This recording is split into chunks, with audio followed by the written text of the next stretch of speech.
Hello guys, সবাই কেমন আছেন? আশা করি অনেক ভালো আছেন। তো আজকে অনেকদিন পরে চলে যাচ্ছি আমরা পথাঙ্গা সি বিচ। আমরা বন্ধু বান্ধব সব মিলে একটা রিজার্ভ গাড়ি নিয়ে নিলাম। তো গাড়িতে উঠে গেলাম। গাড়ি কিন্তু সুন্দরভাবে চলতেছে। আমরা কিন্তু আকাশের দিকে দেখেন, আকাশের অবস্থাটা কিন্তু অত্যন্ত খারাপ, অন্ধকার হয়ে যাচ্ছে, বৃষ্টি আসতে পারবে। কিন্তু আমরা কোনো ধরনেরই কোনো সিকিউরিটি ছাড়াই আমরা কিন্তু চলে যাচ্ছি পথাঙ্গা সি বিচের যে সাগরের যে উৎপাত, আমরা ওটা দেখার জন্য। আসলে ঘরে বসে থাকতে থাকতে অনেকটা ক্লান্ত লাগে, তাই বললাম যে বন্ধু বান্ধবরা বললাম আমরা ঘুরে আসি চলো। তো চালার পথে আমরা কিন্তু অলরেডি চলে গেলাম। তো আমাদের আমরা একটু লেট করে বেরোইছি, তাই আমাদের দিনটা কিন্তু অন্ধকার। আমরা চলে আসলাম এখন রিং রোডের যে মাঝামাঝিতে, রিং রোডে চলে আসলাম। তো এখানে দেখতে একটা মেয়ে একটা ছেলে বাইক নিয়ে যাচ্ছে। আসলে বাইকের পিছনে যখন একটা মেয়ে বসেন তখন অটোমেটিক তার প্রেশারটা বেড়ে যায়, মানে গাড়ির গিয়ারটা বেড়ে যায়। তো আর কি, যে বলা সেই কাজ। আর রিং রোডে কিন্তু আপনার গাড়ি 2-3 গাড়ি চালাতে পারবো না, গাড়ির সর্বমোট 60-70-80 থাকতে হবে, তাহলে যে আপনি রিং রোডে গাড়ি চালাই অত্যন্ত ভালো হবে। দুই পাশে কিন্তু পাহাড়, এটা কিন্তু সেই একটা রাস্তা, আপনার আসলেই বুঝতে পারবেন যে এখানে সৌন্দর্যটা কতটুকু।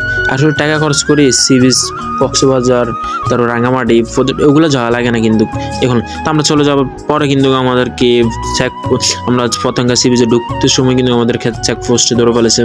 আমাদের থেকে গাড়ির থেকে সবাইকে নামিয়ে দিয়ে গাড়ির ডকুমেন্ট, তারপরে গাড়ির লাইসেন্স সবগুলো জিজ্ঞেস করতেছে। কিন্তু আমাদের ড্রাইভার তো আবার বেশি হুজুর মানুষ, তার লাইসেন্স ছাড়াই চলে আসছে আমাদেরকে নিয়ে ঘুরতে। তো যাক, অবশেষে গাড়িটা টু করে দিল। টু করার পর গাড়িটা বক্সে নিয়ে যাওয়ার পর কিছুক্ষণ পর টাকা খেয়ে তারপর গাড়িটা আমাদেরকে চালা দিল। অবশেষে গাড়িটা ছেড়ে দিল। তারপর আমরা কি, ড্রাইভার তো মাথা গরম, ফুল স্পিডে গাড়ি চালাচ্ছেন, আমরা তো সামনে বসে বসে সবাই মিলে কথা বলতেছি।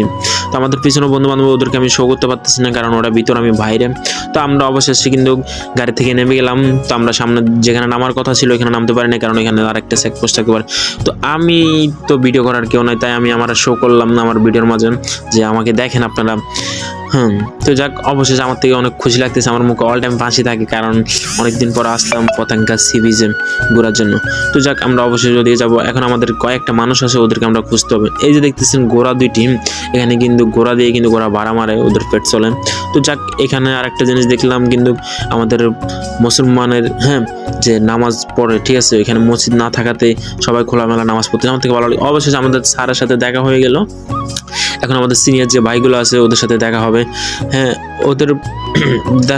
ওদের সাথে দেখার পরে কিন্তু আমরা নাস্তা করবো ঘুরবো।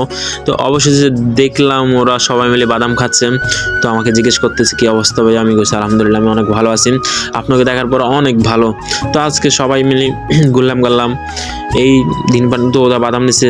তো আমি অবশেষে আমিও বাদাম নিব, কারণ আমার বাদাম খাইতে ইচ্ছে করতেছে। তো আমি একটা বাইরে বলতেছে মোবাইলটা ধরো, আমি একটু বাদাম খাই। এটা কিন্তু আমাদের ভরসা আর কিন্তু। তো এই আরেকজনকে দিয়ে দিলাম মোবাইলটা, যে তুমি একটু মোবাইলটা ধরো, আমি একটু বাদাম নিয়ে আসি। তো আমার সিনিয়র ভাই যেটা আছে ওটা আমার বাদাম কাটা দিয়েছে। এই বাদাম কাটা নিয়ে আমি কিন্তু অনেক খুশি, কারণ সাগর পাড়ে আছে কিন্তু বাদাম খাওয়াটা কিন্তু অত্যন্ত ভালো লাগে। আপনি যখন বাদাম খাবেন, আমাদের সিনিয়র যে ভাইটা ও সবাইকে বাদাম দিচ্ছে, 10 টাকার বাদাম কিন্তু সবাই ভাগ করে খেলে, এটাই কিন্তু সৌন্দর্য। তো উনি বাদাম দিচ্ছে আর আমাদের। আজকের জন্য ভিডিওটা এখানে শেষ করলাম। নেক্সট ভিডিও আবার দেখা হচ্ছে। যদি ভিডিওটা ভালো লাগে অবশ্যই সাবস্ক্রাইব করে দিবেন। আবার দেখা হবে।